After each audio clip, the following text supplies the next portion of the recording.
What component is very likely the worst culprit for bottlenecking a gamer's experience on his or her PC? It is not the CPU, and it is not the graphics card, believe it or not. It's most likely the monitor. Hey guys, Hardware Hound here, and I want to talk about a monitor that I actually purchased for myself here. This is not a review sample, but I feel like this company has earned it, so I'm going to talk about a Viewsonic monitor here. So guys, as I already said, probably the #1 component that people don't realize is bottlenecking their gaming experience is their monitor. You can have an RTX 2080 Ti in your system. You know what? You can be rocking 2 of them in SLI. And if you've got a 60 hertz monitor, you're kind of wasting all that potential. And it's just not worth it. But that being said, if you're on a budget, you can't just shoot for the moon and buy a 4K 144 hertz monitor, which barely exists right now. How does a gamer get this amazing gaming experience, but also doesn't have to break the bank for it? I think Viewsonic has the perfect balance. And because this model number is super complicated, I had to write it down on a note card. It is the VX2758-C-mh. Guys, I believe that monitor is the absolute best bang for the buck out of anything you could buy. So we're going to take a quick look at it. I'm going to show you how to get the best out of it using settings that I have set to the monitor. Then we'll talk about some gaming performance, and then I'll wrap this up with some pricing and give you a really good tip on how to save even a few more bucks if you're willing to take maybe a slightly riskier route that's really not that risky at all. All right, guys, so I know that I'm not going to be able to totally show you on this video what this game is going to really look like through recording the screen on camera. So, and that's unfortunate because, oh man, if only videos would go at higher than 60 frames. But I have Strange Brigade here and just want to point out some things. So first off, because of my R9 290s, I am capped at 120 hertz refresh rate, so I won't get any more benefit out of this monitor than 120 frames per second. So I cap my game at 120 frames per second. But even at 120, I can just, oh, it's just so smooth, especially when you're doing first person, looking around and having to aim and shoot things. But you know, I can put this to my RX 570s and get the full 144. I just use my RX 570s, my test bench. Now, here we go. I've got these little cat statues pop up in this game and you can shoot them.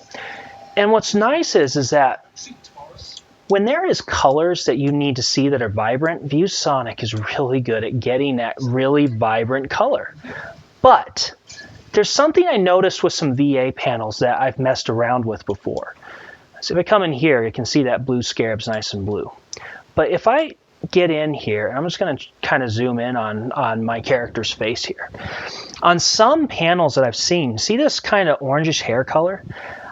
I've had some panels where this looks super bright and almost fake, and it's like, whoa, what's going on? But with Viewsonic on this guy, this color actually looks like more of the natural kind of a muted orange color instead of that really super bright over-the-top color.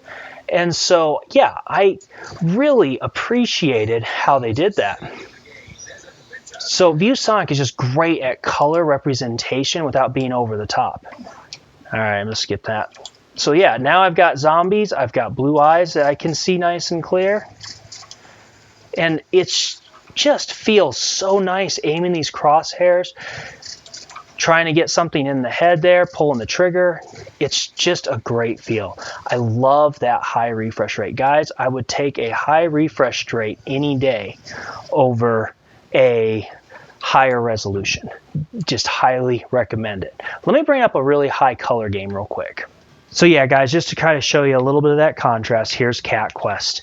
And look at just how bright the greens are. The capitals, the capital is nice and bright. We got lots of blues. If I come into my menu here, just got lots of bright colors. The purples look excellent. Oh, I almost had a quest going on here. Yeah, So if I come over here to an angry little monster, look at how good that red comes through. Bam, look at that, nice and bright. So even when you're doing a fun little whimsical game like Cat Quest, the colors look great. They're not overly bright, but they are just, it's just really good job on the colors on this monitor. The refresh rate is great. Love the VA panel for gaming. Alright guys, let's look at these OSD settings real quick on screen display. So Viewsonic has this little joystick thing in the back. If you press it down, it brings up the menu. If you press it down, it cancels a lot of times. And then you have to press the joystick like up and down to get to the different settings. So like if I press down, that brings up the main menu.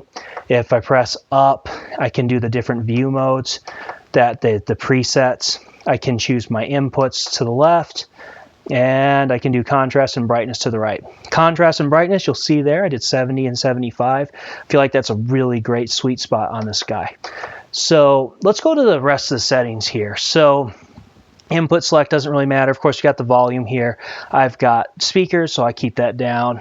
Audio input, you know, we can choose which one we want if I want to use audio in. The speakers aren't too bad on this guy, but you know, I always recommend getting better speakers anyway. So we'll go back. If I press left, I go back, which is kind of helpful.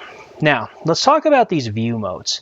You've got all these different regular modes here that you can choose, web, movie, text, and it's going to set a lot of your settings to a default setting. If you want to customize the settings, you have to go here to this game mode, and you got to make sure you're doing like a custom, or if you go here to standard, you got all these custom settings. So regardless of which one you choose, you can still get these customized settings. As you can see, the game mode kind of brightens the screen just a little bit more, kind of helps out with, and it might be some of my black stabilization that's doing that.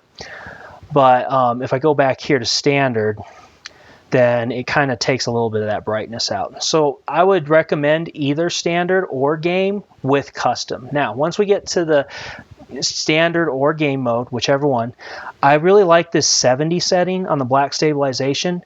Now, Viewsonic only has about 10 levels because they jump up in intervals of 10. I think 10 levels is perfect.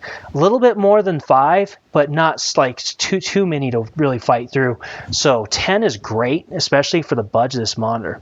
Advanced DCR, that's the thing that automatically tries to adjust your screen's brightness to what's on the screen.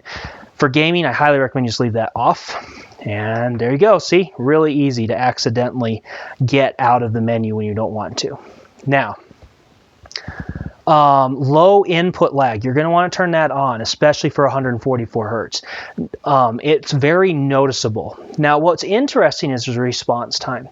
Sometimes ultra fast can give you a problem. What's called, like, I forget what it's called. It's like a forward ghosting thing where it's almost ghosting the image ahead of time. But with 144 hertz, you want ultra fast. Even just advanced, your images are going to get kind of choppy. So you make sure you have that response time to ultra fast. It makes a huge difference with this refresh rate. So then once we're out of there, we can go back a couple times here. Color adjust, we did the different contrast and brightness. You can actually change your different color modes right here, and they give you 6 different colors to choose from to really optimize that color. That's amazing. I didn't find a need to change any of them really, but it's still an option that you have. If you come over here to saturation, same kind of thing. You can choose the level of saturation for each color. Of course, I believe these settings all defaulted to 100% with those custom settings, which I really like. It seems to really give a deep color range on this monitor. So after that, color temperature, I like the cool for gaming. It kind of makes things look a little more vibrant. But if you want, I also have daylight bulbs in my room, so the cool doesn't give me eye strain. However, if you were to do something like native or warm, it can really help match incandescent lighting if you have like kind of more of a yellowish bulb in your room, so you don't get eye strain. Color space, of course, just leave it on auto. You're going to have RGB mode. YUV is kind of more for HDR, and chances are you're not going to be shooting out HDR to this monitor. And then color range, same thing, just do auto. It'll just be picking full range. Gamma. I did notice, though, that these other settings were a little bit too bright / too dark. So, and there I go again, guys. I hit the wrong button. It's so easy to do. So, like, if I come over here to, say, 2.2, it starts getting really bright really quick, and it becomes very noticeable in the games. But once you get to, like, 2.6, it starts getting a little too dark, and it just kind of feels off. So that 2.4 really felt like a really nice sweet spot, and I would definitely recommend it. So there we go. And then we can come over here to the manual image adjust. Take that sharpness to 100%. Highly recommend it. Makes your games and your text. So one thing I noticed about the VA panel in gaming is if you are only using this for like text, Word documents, web browsing, not as sharp as other panels. TN and IPS seem to be way sharper on that on texting. So this is really, I think, geared towards gaming. It's not bad though if you do web browsing. I mean, I don't have any problems with it, and I do a decent amount of web browsing and editing stuff. But if it was like the only thing I ever did, I'd probably look for something different. Also, you don't need 144 hertz for documents and web either, so it'd be pointless as well.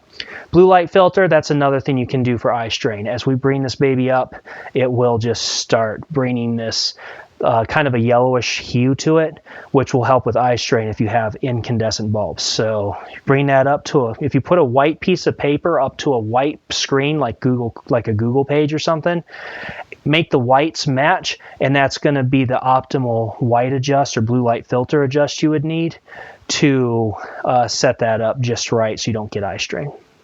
And then I'm going to get to this setup menu there, and then this is all the just normal settings you don't have to worry about. Do make sure your AMD FreeSync's on if you've got your AMD graphics card. If you don't, you can just shut that baby off.